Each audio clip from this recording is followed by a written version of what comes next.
Welcome to an episode of Fight Feedback. Here, we're going to be talking about mount versus side control. From the tournament, Red versus Blue. Blue being the lanky character, Red being the aggressive, shorter, but potentially more skilled individual. Right away, we go ahead and start off with Red getting into some judo grips as well as Blue. One of the things you'll notice is that Blue, his posture is a lot more broken than that of Red. One of the things that one could do when the posture is broken, literally just pull them down. Use that bad positioning against your opponent. And let's see what Red ends up actually doing. Instead of pushing, Blue tries to go for the sweep. Red simply takes that posture broken position, gets into side mount. Now, key thing here is try to get control, but there seems to be a lot of space without much control, attempting a mount which does not work. And so at this point, Blue is simply trying to maintain, I guess create some space as there, but he's using a lot of muscle, as you can see here. Instead of simply framing and pushing away from with his body, he's literally bench pressing his opponent. But considering he's also a longer limbed individual, he's successfully able to push, but his posture is still broken.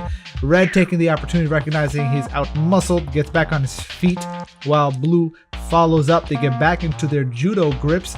Blue trying to go for that single leg, while Red tends to step back and sprawl a little bit, but Blue in his attempts to sweep gets taken down himself, but then he pulls Red forward. Being the stronger individual that he is, Red goes flying over him. Blue then continues to try to work into a mount position, but is unsuccessful. Red taking opportunity here to again get back into side mount. One of the things that Red could benefit from is strengthening and getting that side mount position a lot more flexible. To control that position, you got to control 3 of the 4 points of the upper of the torso, your 2 shoulder points as well as your 2 hip points. In this case, it seems that he has maybe 2.5, and at the same time, his head, instead of trying to use his shoulder to basically push Blue's face down, he tries to progress into a mount position before he has that control, and Blue is able to simply turn his body and recover guard, which works in his favor. Now Red simply has to work his way through the guard, open it up to pass, but Blue is doing a pretty good job of holding him down and trying to, at this point Red is somehow able to escape and then gets pulled into a guillotine, but instead of sprawling out, he basically throws him almost like a suplex. Now it seems that because the gi is a little bit ill-fitting on Blue, you have Red, his entire head seems to have gotten stuck inside of Blue's gi. Now Red frantically trying to recover his position, gets up, and then from this position, it seems that he was attempting to pull guard, but he fell first before getting his foot stabilized on his hip, and so as a result ends up being thrown to the ground. And now he's giving it seems that he'd be opening up his back to Blue, but he's got hold on his gi, and now is pushed to side control bottom. Now all Blue really has to do is stabilize that position, but he's trying to progress to a full mount position, which he got, which is great. He got some points on that, but easily swept over to the reverse, and now he's in bottom guard position. Red struggling to maintain his position and trying to create space, pull away from his feet. And Blue is holding on. He's got long limbs, so if he wants to create space, he's gonna have to pull back a lot more. And if his posture is broken, he's gonna get pulled right down like he did just right now.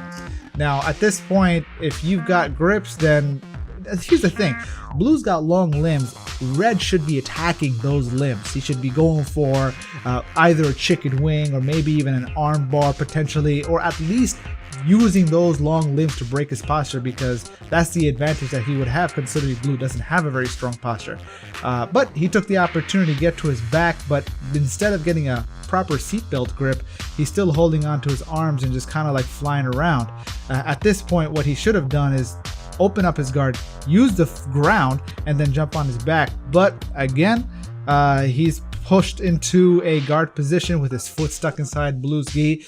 Blue at this point uses his heavier, larger body to stack Red, and at this point he's probably working to push that leg aside, smash, and get to his side mount position.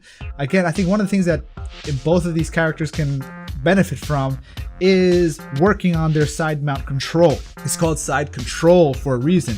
The idea is to use your body and stabilize your opponent on the bottom position so that then once they get tired out and an opportunity opens up, you can get into a full mount. Now he's got a full mount, but there's so much space between blue and red, and he's trying to go for that shoulder lock, which is great, but if you want to be effectively executing that, you got to sink in your opposite leg and hook it in so that way your hips driven down. Right now all his weight is up, and thus that gives Red the opportunity to fight, bring his elbow in as opposed to being out, and in the process, simply reverse that position and get back into the guard of blue. Now blue, he had a mount position, he lost it, and now he has to work back to wherever he was at before.